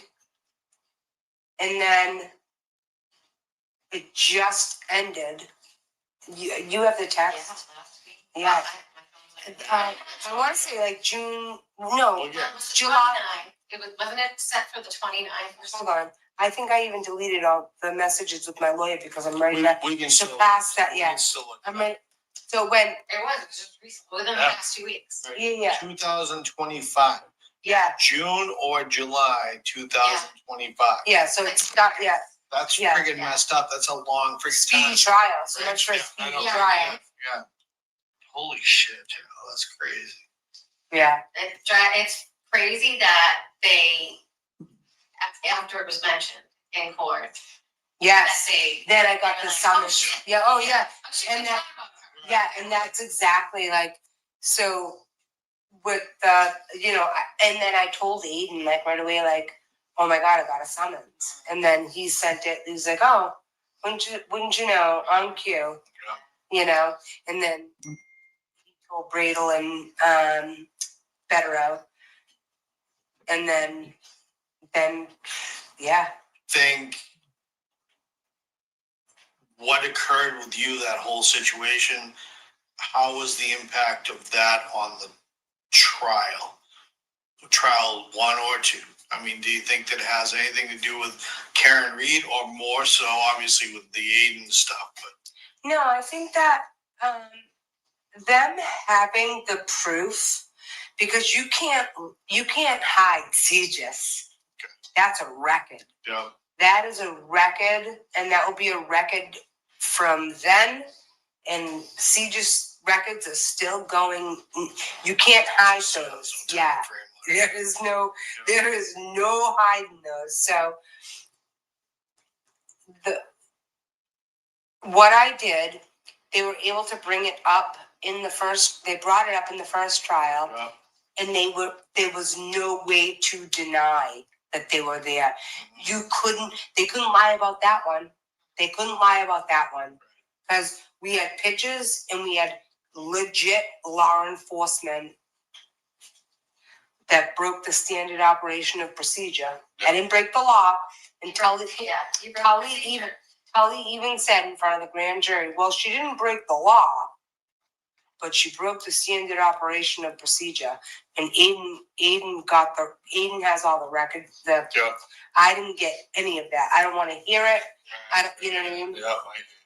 I just want it to be in my past. But doing that and being able to help in the first trial, and even giving Karen just that little more, like, I knew it. Yeah. Was well worth it. Well worth everything I did. Yeah. Good. That's awesome. That's the answer I was actually hoping for. Yeah. You know, something like that. Yeah. And again, I don't regret. I already said I don't regret anything I did. I feel like everything happens for a reason. I feel like you meet people when you're supposed to meet people. I feel like you you know, I feel like, you know, maybe, and I feel like another thing was that one of the worst parts of being 911, like, you just never know that you never know. Yeah. You know, so you have to be able to just drop it at the door. Yeah, yeah. And a lot of times it's, you know, you can, but then there's sometimes you can. I've done digging. I've dug. Yeah. You know. Trying to find out what happens. Yeah. Yeah. But for the most part, you have to be like, you can't be one of those fucking females that wants to know what happened. Yeah. You know? Yeah, exactly. Yes, okay, you did what you did your job. You did your 10 minutes. It's like usually 10, 15 minutes of nurture, help, safety, this. And then on to the next. Yeah, yeah. That's wild. Yeah. And So, whatever just happened. yeah, yeah.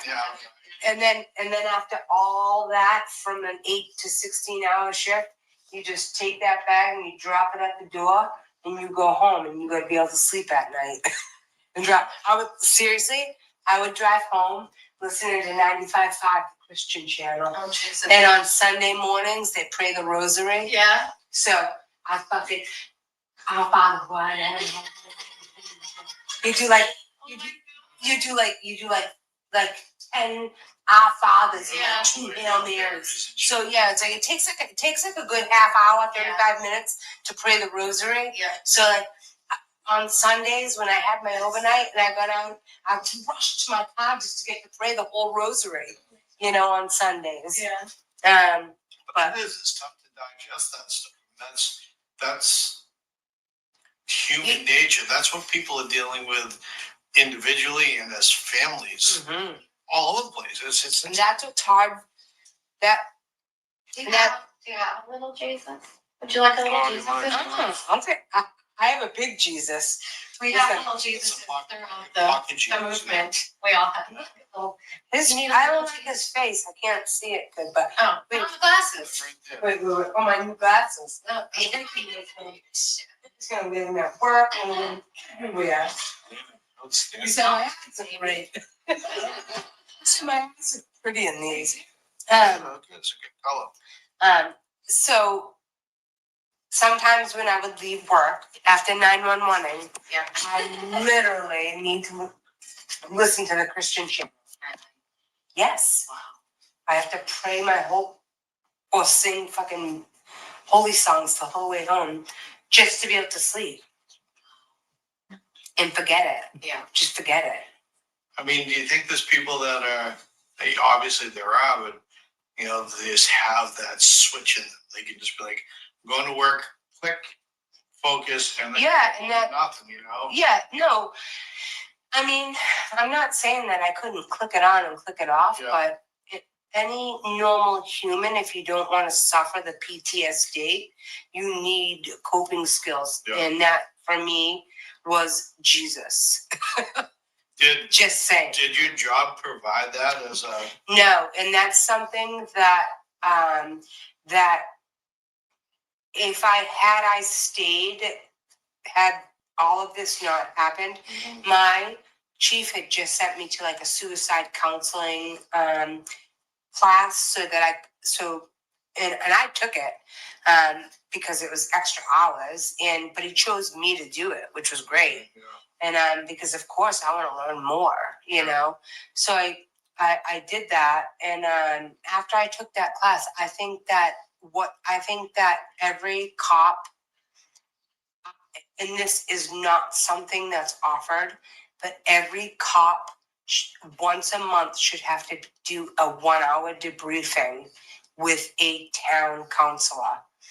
And they can talk about growing their garden or whatever, but they have to talk to this lady or man about something. So you're saying they have this or they should? No, they should. And they should have it for dispatchers as well. Yeah, I would agree. Yeah, just a debriefing once, at minimum once a month. And in every department, because a lot of these cops that take their life, it's because they're stuffing it all in. They got nobody to talk to. No, they don't feel like they can talk to anybody, you know? But I'll tell you, as a woman, we gotta let it out, you know? Men have always been taught, stuff it down, stuff it down, stuff it down. It's like, you look at veterans. Yeah. You know, veterans stuff it down, they stuff it down. I myself stuffed down a lot of shit. And it rears its ugly head in bad situations. Yeah, it is. It can get very bad, it can get very ugly, and it can get very scary.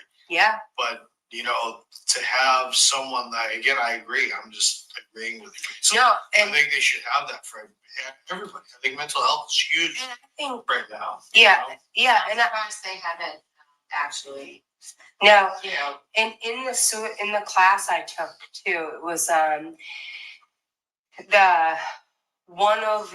the guy that was teaching it, he was saying how he had like a decorated dude, not to make a joke, but there was like a sergeant that was like and in the military that took this class, and typically with police in the police field, typically after 12 years is the average age when they kill themselves.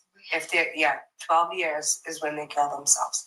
And so they know this statistic. Yeah, they do. Actually, they don't provide what people need. Even Well, they know just at what time they would need that. Well, it should be Mandatory. Yeah, from the first year. You get ahead of it, you don't have a problem on Yeah. your end.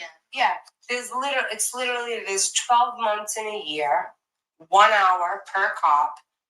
That's like we had I think 12 cops for Avon, so that's 12 hours a month. You know, that somebody would provide that the town would pay for. You know, and that's not too much For mental health. Just say $200 an hour. Per cop or whatever. So that was after taking that class, and he sent me to that class, and then What's his name? Jeffrey Buchhunt. Oh my gosh. And never got teased. Yeah. Yeah, never got teased. My name was. I bet he's never gone to any of his reunions either. My name's Dan. Hey. Teased. You have the biggest purple nose that you ever saw, so you know. A little bit. Yeah, always boozing it up. All right, so I think we covered everything.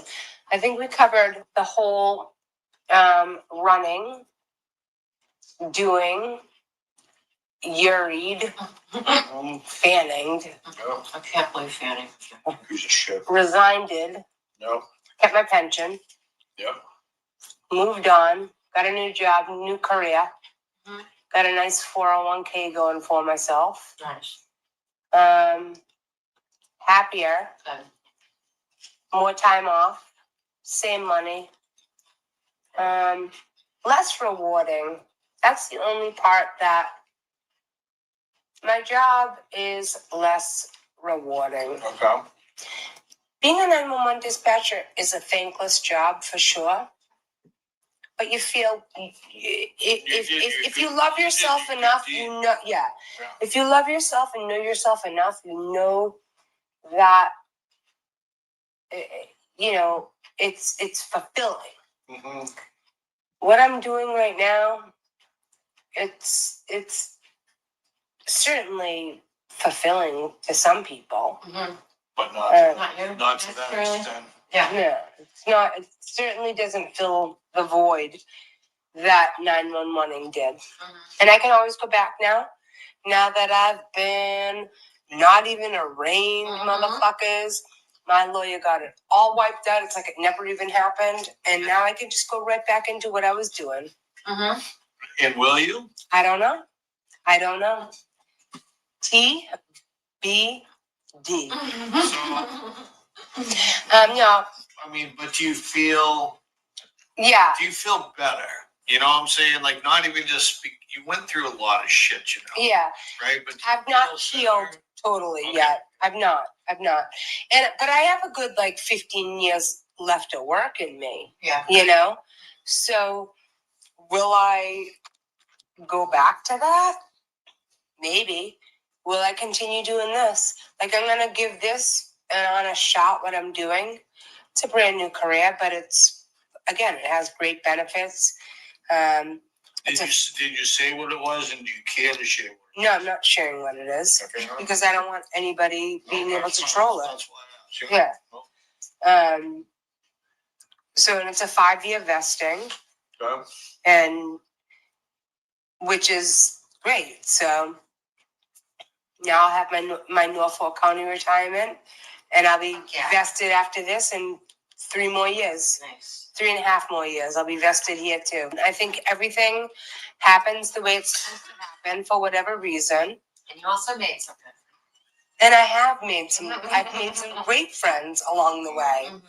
I mean, a few. I literally have one small little handful. And that's awesome. Yeah. That's all you need is Yeah. Yeah. I don't need that whole big crowd because you guys are still leading that crowd away. Yeah. I've already weaned them out. That's what I said to Aiden too. Earlier on. Oh yeah. Well, what I said to Aiden is sitting back from afar. Yeah. And looking on, you can see it. But when you're in it every day, all the time, you don't see it like that. No. Nobody knows what it's like. You don't see it right away. No, you don't. So it's great. And in the whole grand scheme of things, the whole support, it was great for Karen, and it was a great look for the most part. Nobody got arrested. People weren't beating each other up out there. Nobody was spitting in cops' faces and fucking flicking cigarettes everywhere. You just weren't leaving trash and fucking, so it's you might not get along with each other, but you did the right thing. Yeah, you're there for the right reason. Yeah. The same reason. Yeah. I didn't show up in fear of witness intimidation. I did my part. Now I'm free and clear, though. I can do whatever I want. Yep. Your story is absolutely insane, right? What happened, to hear... I've known parts of it. I've known a lot of it even. Yeah. Right? But to hear it, front to back, as you explain it. Yeah, and I'm not going to say, those from... When I resigned from October till I got my next job in April, that was not easy for me. I had some dark days. Sure. And I'm an isolator. Yeah. But I do have a son that I need to. Thank God. Yeah, exactly. And I had all you guys' support, so I was able to still get groceries and, thankfully, but there was some dark days. There was some dark days. What did I do? What have I done? And then now that it's where it is now, it's they're fired, moved, gone. Yeah, what did I really do? Yeah. You motherfuckers did. Yeah. Now Now I can just pick up where I left off if I want. If I want, but I got another career now. If so. But meanwhile, you were put through a whole bunch of torture. Yeah, I was. Trauma. Well, yeah. For what? Right, for nothing. No. Well, it wasn't for nothing. Well, exactly. It wasn't for nothing. It was for justice. Absolutely. And there's still more to go. Yep. We still need to find out who killed John O'Keefe. I agree. You know, we got some liars. We got some sneaks. Crazy. We got liars. Yeah, we got some people that are protecting other people in that county, and I certainly don't want to be a part of that. What do you think about the feds? What do you think about the federal? Well, the feds are private.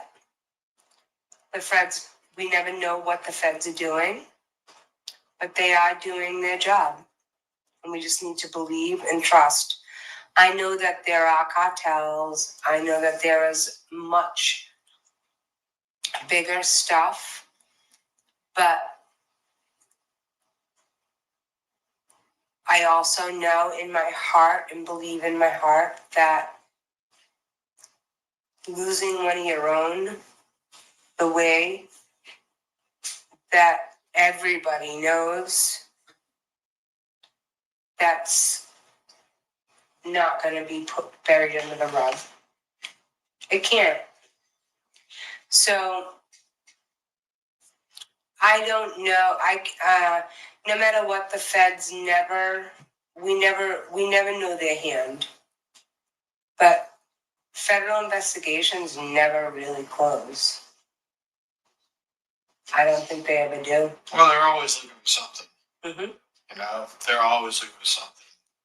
They may see what they see and go after what they can at that point. And they're so private. There's no media on feds, and they're our last line of defense that we have to count on, and just believe that their oath that they take is real, and we have to just believe that they're the last. You know, the what is it? The DGO, DOJ,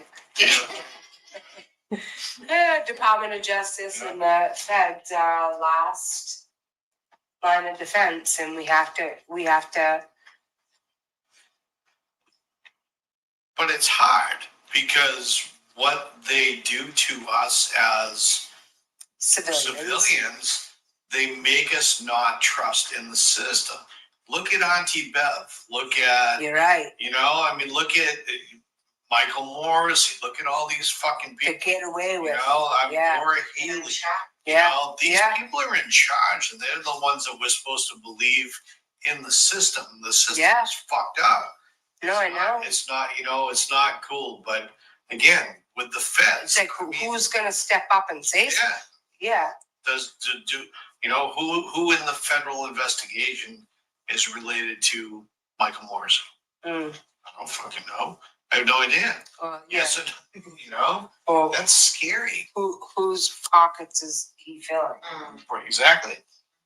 What politics? You know, that's when he's raising over $250,000 for re-election when he's been run unopposed for 30 freaking well, what's years. his war chest like? $500,000, $500,000. It is.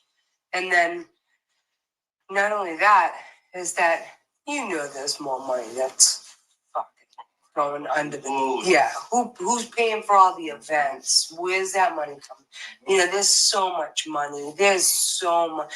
That's why I love that us coming together as a unit and funding what Karen needed, you know, even if it was 5, 20, whatever amount of dollars you could give her per week. I did bi-weekly because that's what I made bi-weekly, you know, to give her enough money to like to raise almost, it was $1 million. Over. And the government was like, fuck. Yeah, they didn't expect that. But again, if Karen Reed was somebody different aside from Karen Reed, with all those resources, we wouldn't have known about it, and whoever the hell it was, whoever that scapegoat was, whoever it was blamed upon, would have been locked the hell up and gone away, and for no reason, because they would have been 100% innocent. It's messed up. It's absolutely insane. Does it change you? So what's changed in me is that I believed, working in law enforcement, I trusted all law enforcement. And I believed all law enforcement because they take an oath. And that is, when you take that oath, it's an honor. You know, and even being a civilian dispatcher, you take an oath. And it's an honor. Did you believe that growing up? Was that something instilled in you? Like, you know, if there's a problem, I always trusted the police. Yeah, yeah. My dad was friends with cops, and yeah, I mean, and I was friends with a lot of cops. I rode with cops. Was riding motorcycles. I rode with cops. I always trusted cops, and like I have a lot of cop friends. And yeah, so. And now going through all of this, working in Norfolk County, I never felt that way working in Plymouth County. That's what I was. But working in Norfolk County, I think we need to scratch our heads and say, what the fuck is going on? And if they're willing to pay millions of dollars for an OUI,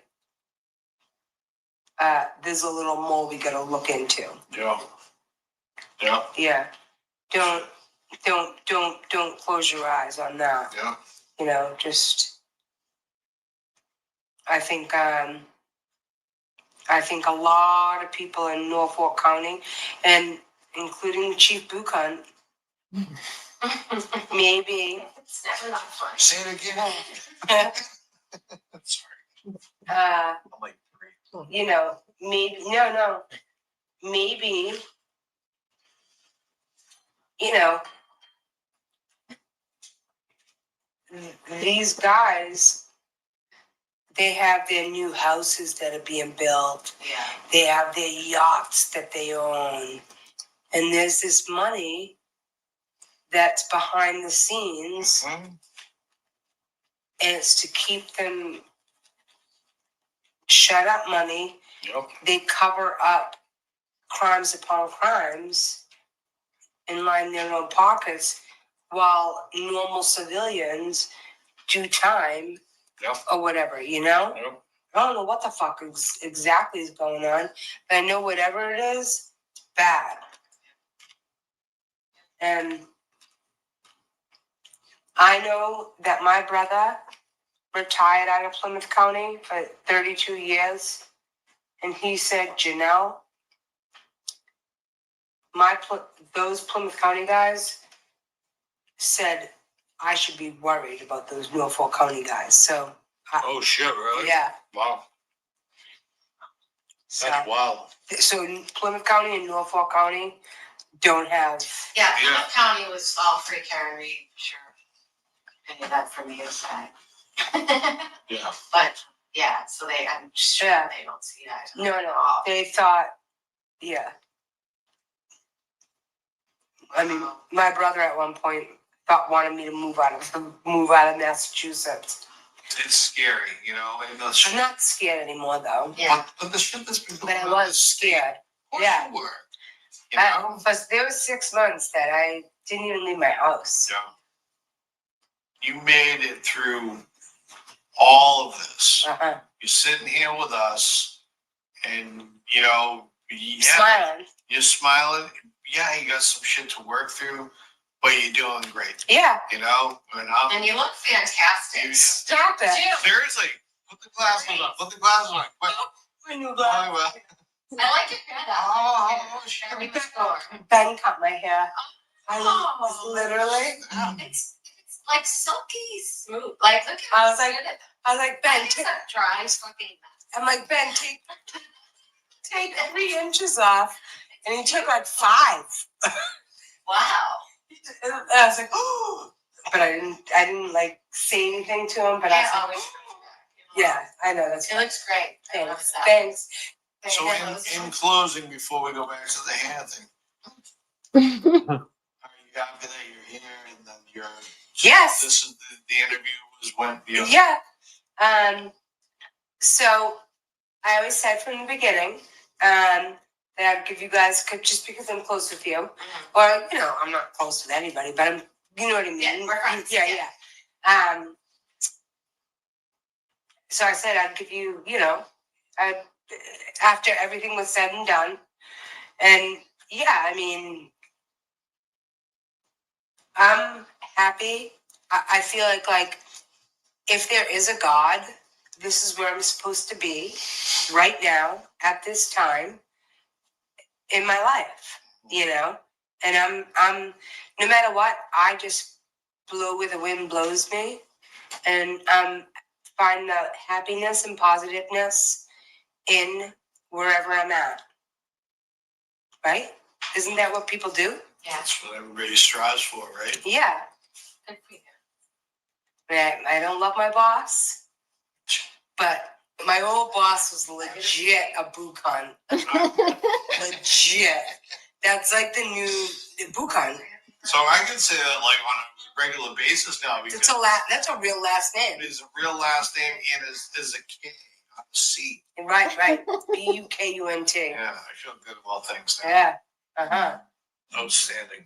Uh-huh. Seriously, thank you Of course. Well, for sharing your story. It was literally like I said, I knew a lot, but I didn't know everything. And what you went through is very. It's intense, man. It's very intense. That's all I can say. So it was a lot, and then it wasn't a lot, yeah, and then it was a lot. And all I can say is that thank God I have faith. mm-hmm. Thank God I have friends and people like you guys that got me through this, honestly. Yeah. Way halfway, you know that. Because in the beginning of this, my own family. Well, I'm not gonna say my brother. Yeah. He wasn't supporting me, and he's always been my biggest supporter. Yeah. My nieces and nephews, they love me, so Yeah. they do. But and I don't mind if you can keep that in there. Well, but that's tough to digest. When your biggest supporter is like in question. You know? Yeah. Yeah. So I just gotta come with us for the drive. yeah. Over the last year and a half, I've actually been like writing my brother off. Yeah. And then he's moving to Florida because he just retired after 32 years of law enforcement. And he showed up at my house the other day unannounced. And he's like, knocks at my door and he's like, what are you doing? I'm like, nothing. I just got out of work. He's like, we're going to be leaving in like 2 weeks. He's like, would you ever sell this and like come move with us? Like he still wants me, you know? So even though he's like been a jerk about what I did, he's still, it's kind of like, you know. That's good though. That's encouraging, you know. Family's important, you know, as much we're the only two we have left. As much as family can suck, family is important. You know? I can't leave all. I can't, you know. I look at all my nonsense that happened tonight. I'm still fucking reeling. Yeah, you still need time. With Ben. Amazing. You want to take anything home? You want some sausages or something? No, just clam thing. Oh, yeah. Is it in here? I'll take a hot dog. No, I'll take a clam thing and a hot dog. Take a couple hot dogs. Take a sausage too. It's just. Make you a little package. Oh. Ben might be happy with it. I definitely just want a bite of that scallop thing. But I'd be happy with that. Maybe. Oh, look at No, tasty. Okay. How many hot dogs? You want a sausage? No. All right, do a hot dog. Do you mind if I touch that? No, I don't. Hold up. Take it. All right, enough of It's small. But you have to give me a bun too. Give me a bun too. No. That's fantastic. I had to leave that part at the end. So that was great, wasn't it? A lot of people dropped off because of the news of the grand person. juror who leaked some info and is getting punished, but not really. Yeah. And anyway, Probation. Good job. so thanks for staying with us, 27 people. Yes. Before we go, I should have mentioned it before where I had a bigger audience, but hopefully we have some replays. We are having a fundraiser for David Finity. If you're unsure of who David is, he was a MBTA police officer who was basically framed for a crime he did not commit. He was recently found guilty, so we are having a fundraiser to raise funds for his appeal. That's going to be happening. I wish I could share a picture, but it is.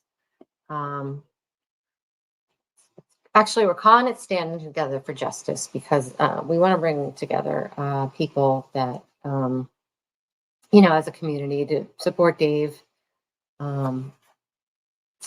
and just talk about the injustices that are going on in this state. It's going to be food, prizes, raffles, that sort of thing. We're going to be wearing blue and white to show our support. It's going to be at Two Jerks Barbecue and Market at 701 Broadway in Raynham.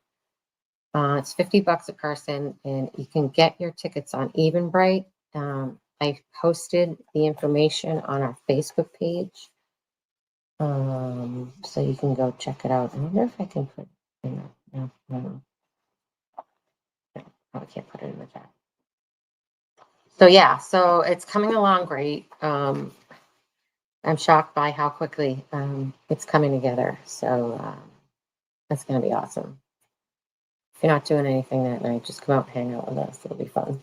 What day is that? Saturday, right? It's a Saturday. Yeah. Is it? I think. Yeah, it's Saturday. So yeah. It'll be great. It will be great. What else? Thank you, Janelle. That was freaking awesome. And it was just so nice to sit down with you and just talk about all of it. I think everybody enjoyed it. So thanks. We appreciate it. Yeah, we appreciate everybody bearing with us at the beginning when we had a little bit of I don't know, technical difficulties, or I don't know what you want to call it, but we'll figure it out. We were doing something wrong. Yeah, something was definitely off. But we made it happen. It's all good. But yeah, great interview. Janelle, you're great people. We're always here for you. The glasses. Oh yeah. It's so pretty. Yeah, they look nice. They do. Yes, Cheryl, we do need to make this world better for the children. Absolutely. I have faith in the upcoming generations.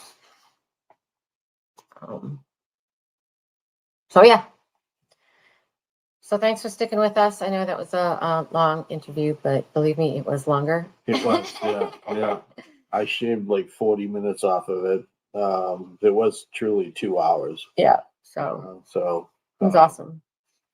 But it was great. It was a great hangout. We just hung out that night. We just talked. We were eating food and hanging out and just shooting the shit. It was quite natural, actually. Mm-hmm. So, and obviously Janelle's very easy to talk to. Yes. So. She's fun to be around. Yeah. She's a good friend, good loyal friend. Yeah. So you're good people, Janelle. We love you, Janelle. Yep. Yeah, so that's about all I got. I think we're good to I go. think we're good. Yeah. Yeah. All right. So everybody, go watch all the things that were, all my notifications that were going off. I'll Yeah. watch. Go do what you got to do. Yes, she is living her truth. Fucking A. All right. See you guys. Thank you so much. Thanks for Yeah. sticking around as always. And Cheryl, thank you again for the donation. I love you. And we'll see you soon. And keep in mind, this Saturday is the standout in Haverhill for It's right here. Gigliotti, Francis Francis Gigliotti. Gigliotti.